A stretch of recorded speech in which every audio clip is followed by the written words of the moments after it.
கட்டாஜி நான் ஒரு பார்லர் வைக்கலான்ட்டு இருக்கேன். காஞ்சனா, உனக்கு தான் மேக்கப்பை பத்தி ஒண்ணுமே தெரியாது, நீ அதுக்கு படிக்கவும் இல்ல. அப்ப எப்படி பியூட்டி பார்லர் வைப்ப? எனக்கு மட்டுமா மேக்கப்பை பத்தி தெரியாது, இந்த காட்டுல இருக்க எந்த முட்டாள் பறவைங்களுக்குமே தெரியாது. அதனால நான் சமாளிச்சிருவேன் கட்டா. என்னமோ சொல்ற காஞ்சனா. சரி, நாளைக்கே பார்லர் வச்சிருவோம். கட்டாக்காகவும் காஞ்சனாக்காகவும் 2 பேரும் சேர்ந்து அந்த காட்டிலே ரொம்ப பெரிய பியூட்டி பார்லர் ஓபன் பண்ணாங்க.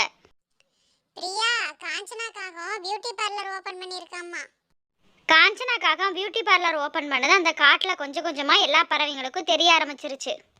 பிங்கி, காஞ்சனாக்கா பியூட்டி பார்லர் ஓபன் பண்ணிருக்காங்களாமா. நம்ம இந்த படத்துல எல்லாம் காட்டுற மாதிரி நம்ம கண்ணுக்கு போய் கண்மை போட்டுட்டு வரலாமா? சரிங்கம்மா, எனக்கும் ஆசையா இருக்கு, போலாம். இப்படி பேசின அம்மாவும் பொண்ணும் காஞ்சனாக்காகவும் கடைக்கு பறந்து போனாங்க. வா மீனுக்குருவி, உனக்கு என்ன பண்ணணும்? ஐப்ரோ பிளக் பண்ணணுமா, மேக்கப் பண்ணணுமா, ஃபேஷியல் பண்ணணுமா? காஞ்சனாக்கா, அதெல்லாம் எனக்கு எதுவுமே வேணாம். எனக்கும் என் பொண்ணுக்கும் அழகா கண்ணில் மேக்கப் போட்டு விடுங்க காஞ்சனாக்கா. கட்டாஜி, நம்ம வீட்டில் விறகடுப்பு வச்சுருக்கோம்ல, அதில் நிறைய கறி இருக்கும். அந்த கறியெல்லாம் ஒரு கவரில் போட்டு சீக்கிரமாக எடுத்துகிட்டு வாங்க போங்க. கட்டாக்காக அவங்க வீட்டுக்கு வேக வேகமாக பறந்து போச்சு. பறந்து போய் காஞ்சனா சொன்ன மாதிரி அந்த கறியெல்லாம் எடுத்துட்டு திருப்பி பார்லருக்கு பறந்து வந்தது. அந்த கறியை காஞ்சனாக்காக நல்லா பொடி பண்ணிருச்சு. பொடி பண்ணி மீனுக்குருவியை படுக்க வச்சு அதோட கண்ணில் கண்மை மாதிரி போட்டு விட்டுச்சு. மீனுக்குருவி அவங்க பொண்ணு பிங்கியும் அப்படியே பார்க்கறக்கு பேய் மாதிரியே இருந்தாங்க. அவ்வளோதான் மீனு, முடிஞ்சு போச்சு. பணத்தை கொடுத்துட்டு இடத்த காலி பண்ணு, அடுத்த கஸ்டமர் வெயிட் பண்ணுவாங்க. கட்டாஜி, எப்படி என் ஐடியா? ₹1 கூட பணமே போடாம வீட்டில் இருக்க பொருளை வச்சு இப்போ நான் பணம் சம்பாரிச்சிட்டேன். என் சாமர்த்தியம் உங்களுக்கெல்லாம் வருமா? மீனுக்குருவி போன கொஞ்ச நேரத்துலலாம் புறாவும் புறாவோட மனைவியும் காஞ்சனாக்காக கடைக்கு வந்தாங்க. காஞ்சனா, என் மனைவியோட முகம் ரொம்ப கருப்பா இருக்கு. அவ ரோஸ் கலர்ல மாறணும். அதுக்கு ஏதாவது மேக்கப் இருந்தா பண்ணிவிடு. ஆமா காஞ்சனாக்கா, என் ஃபேஸ் ரொம்ப பிங்க் கலர்ல மாறணும். அதுக்கு ஏதாவது மேக்கப் பண்ணி விடுங்கக்கா. உன் ஃபேஸ் பிங்காக தானே மாறணும், பண்ணிடலாம். கட்டாஜி, குழந்தைங்கள்லாம் படம் வரைவாங்கல்ல, வரைஞ்சி அதில் கலர் அடிப்பாங்க. அந்த கலர் ஒரு பாக்ஸ் இருந்தால் வாங்கிட்டு வாங்க போங்க.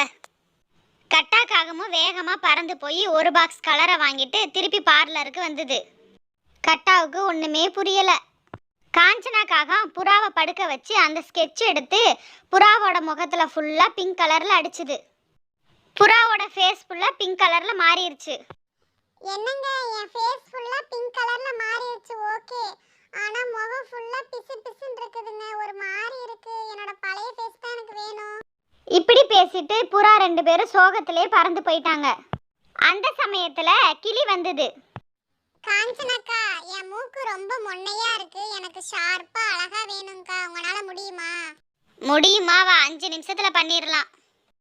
கட்டாஜி, கடைக்கு போய் பென்சில் சீவுற ஷார்ப்னர் ஒன்று இருக்கும், அதை ஒன்று வாங்கிட்டு சீக்கிரம் ஓடியாங்க போங்க. ஷார்ப்னர் வாங்கிட்டு வந்துட்டு கிளியை படுக்க வச்சுது. கிளியை படுக்க வச்சு கிளியோட மூக்கை ஷார்ப்னருக்குள்ளே விட்டுட்டு இப்படி கொஞ்ச நேரம் திருப்புச்சு. திருப்பின கொஞ்ச நேரத்துலலாம் கிளியோட மூக்கு உடஞ்சி கீழே விழுந்துருச்சு.